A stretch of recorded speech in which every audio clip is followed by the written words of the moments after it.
When I'm praying, the whole place I'm standing is soaked with sweat. So everybody, when I was the prayer coordinator. While they were announcing who's going to be the next president, my seat, everybody was on my seat, preparing to carry me up. Because in their mind, who else? And they said, we took our time to pray. And the Lord said we should give it to brother. They called the name of the guy. That guy was new. It was less than 4 months in the fellowship. While they are by my seat, already in my mind, I said, who else? Who they here? But when they called the guy's name in my mind, I said, I don't really need it for where I was dying. I was dying.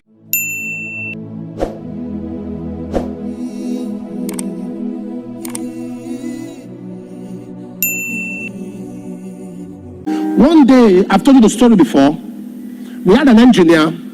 It was part of, we put him in charge of our electrical stuff, the generator and some other things. But it was a guy who loved the academia, he loved school.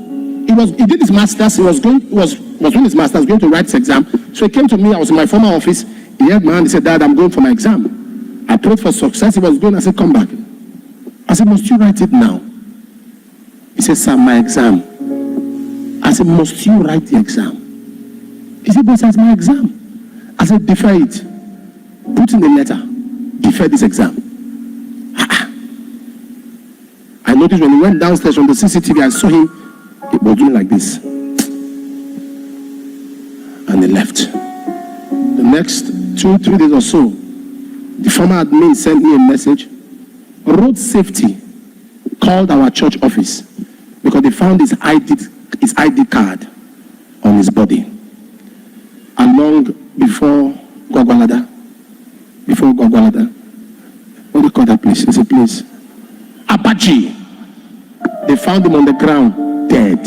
He had an accident, died on the spot, left 4 children behind. Listen to that donkey. God can speak to anyone. Never get so arrogant. Don't take any prophecy for joke. Am I talking to somebody here? And at the end, some people told me they saw some things online. Somebody said, oh, that apostle should pray concerning his marriage. They saw this, they saw that, they saw people were insulting them. Oh, rubbish. Well, nothing will happen. They didn't know when I heard the prophecy, I went on my knees and began to pray. I said, Father, if this is you, you have spoken, it is cancelled. If this is not you, whatever the enemy intends, I cancel it. Before I came out to address it. It's arrogance to say, who are you? It's arrogance to say, nothing will happen. To grandstand. If you see 1 Kings chapter 17 verse 1, the Bible says, Elijah said, there shall not be rain nor dew, but according to my word. The Bible only told us he said. But if you read James 5:17, the Bible says he prayed. Meaning, before Elijah came out to say, he first prayed. Many of you are grandstanding when you have no secret life. You have no prayer life in the secret and you are challenging witchcraft in the public. No prayer life in the secret, you are challenging native doctors. Challenging herbalists.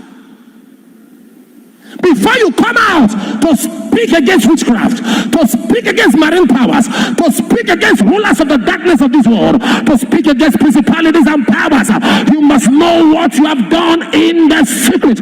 You must spend time with God. You must spend time in the place of prayer, because it's in the secret place that they actually identify your identity. Jesus, I know. Paul, I know. Who are you?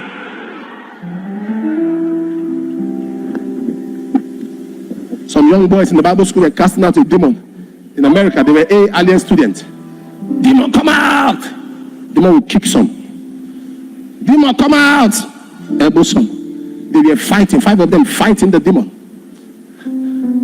And alien was there. He saw them struggling with deliverance. And he went there. See what's going on. There's a demon that's been fighting everybody. And alien looked at the demonic person and said, my name is alien. Out! The demon bowed and left. My name, it is in the name of Jesus. And hell knows him. After introducing himself, he now used the name. There are many people who cannot. That is why you are confronted. Have you not seen people that destroy family shrine and ran mad? Have you not seen people that went to destroy things and destroy all kinds of stuff and they had issues in their home? Ministry shut down. You think this thing is a game? You are not. It's funny. You are not trained. You are not trained. There is no profession today that you can be recognized as a part of without training. It's only spirituality that is. There's arrogance. There's recklessness. Recklessness. A young boy that just started life, before he can prophesy on 2 people, he wants to open fellowship. You think ministry is pulpit? Pulpit is just 10% of ministry. 10%. 10. Ministry is deep. No one that started there, his life is frustrated, his finances are gone, his health is gone. Because do you understand there's a place of maturity? Maturity. You think it's pulpit because you have a gift? There are bankers that are gifted. There are lecturers that are prophetic. It has nothing to do with calling. These signs shall follow them that believe. Once you're a believer, you command sign. Does it mean that every believer is called to ministry? Be smart, oh.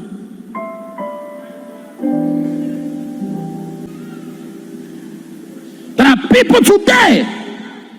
The church ministry is the only thing that people don't know who senior them.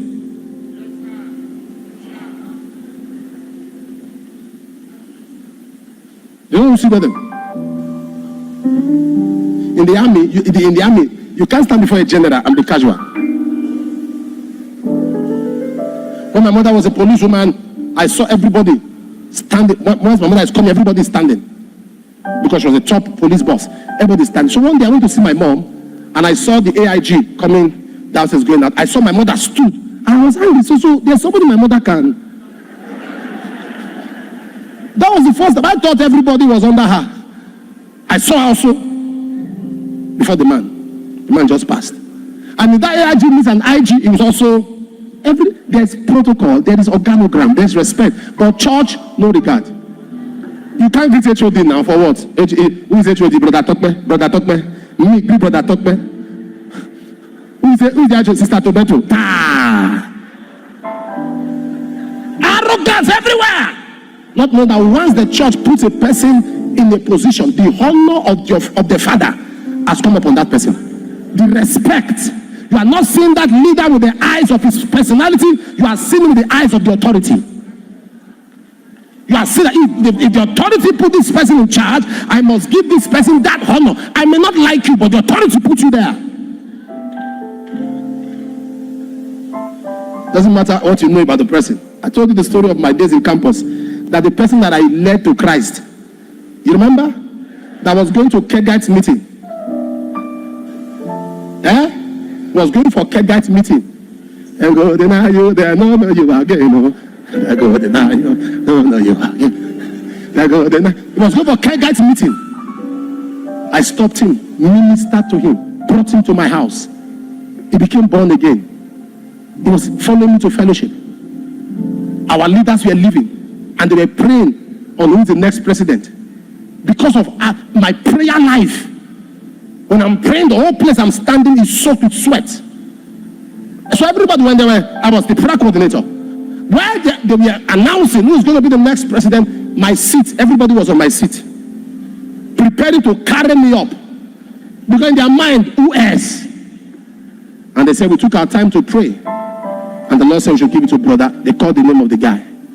That guy was new. It was less than 4 months in the fellowship. Why do you have by my seat? Already in my mind, I say, who else? Who they here? But when they call the guy's name in my mind, I say, I don't really need it for where I was dying. I was dying. So they say, okay, maybe they sit around me. Maybe they want to make him the vice so that I can compliment the guy. And when they mentioned vice, it was one sister, very troublesome. In fact, if you look at that list physically, the first guy was a baby in the Lord. The second one was the most troublesome. She quarreled with there's nobody she has not quarreled with in that fellowship.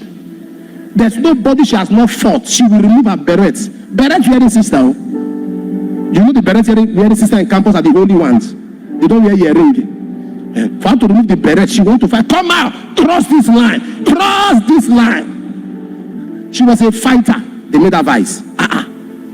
They said, well, maybe they want him that's made to remain as prayer coordinator. They feel they give somebody else prayer coordinator. They gave me head usher. Even the small prayer coordinator that I was managing, that will have leave for me, we must still collect that work. So I just in my mind, I said, no, this part against me. When they now knelt down and they were praying, my eyes were not closed, tears were coming out. What did I do wrong? What did I do wrong? Imagine during meetings, this young man who I led to Christ will tell me, why you late? Stand up. Huh? I said, which I'm not for. Let this boy go drip and me that. Nobody would have been terrorizing me like this. Oh. Will give me instruction. Yes, sir. So when they asked me, we were together, we were eating. He said, he came to my house that day to greet me. Then he said, are you angry that I'm the president? And I laughed. I said, God saw me before he picked you. If I would do it better, he would have picked me. But I know there's a quality you have that is good for the leadership that I don't have. No, the truth is that if they make me president, many people, that Sister Surprise, I will expel her. We call her Sister Surprise, that was her name. I will expel her. She quarreled too much, I will expel her. There was another brother that stole money, they forgave him. Me, I will arrest him. God knows I will cause problem. Now I will arrest the guy. He stole money twice. For what? They forgive you once. For all the offering you are bringing to fellowship, you stole it. They now pray for you. God should have which mercy? You have mercy inside prison. Inside prison. So God, are you seeing the way God works? So we all left school. We are happy we left school. I was invited to preach in Lagos in one of the Redeemed Christian Church of God branches. As I came down, people came to the airport to receive me. One of them ran, took my briefcase and called me a name. They called me Campus. I said, no, this person knows me too well. So I looked at him. He had grown beards, he had added weight.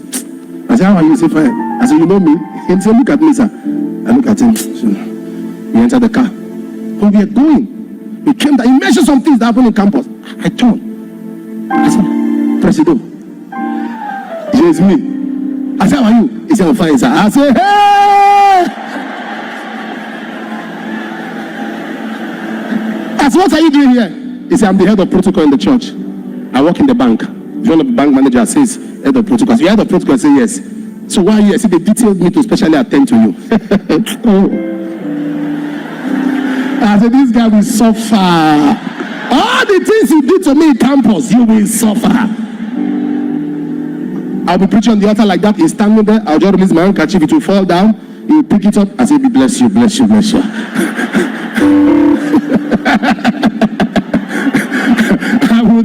I would release something. He will pick it up. I'll give him my Bible. I'll take it back. I'll give him again. So people are wondering. They knew he was suffering. They knew he was suffering. What I was doing, I would release the handkerchief. I said, pick it. Give me. So I now told them the story. As what this guy did to me in school. And the whole church was broken down. What you are going through now may just be to test you for your next level. Kill pride. Kill pride. You are what you are by the grace of God. Kill pride. Humble yourself. Humble yourself. Humble yourself. If you are a proud man, your number one enemy is God. God resisted the proud. Humble yourself. It's not the devil. When you are an arrogant person.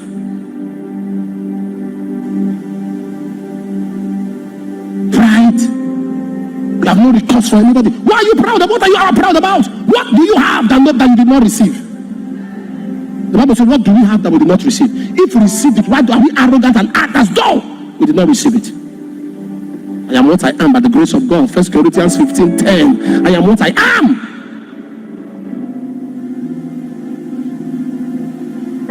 by the grace of God.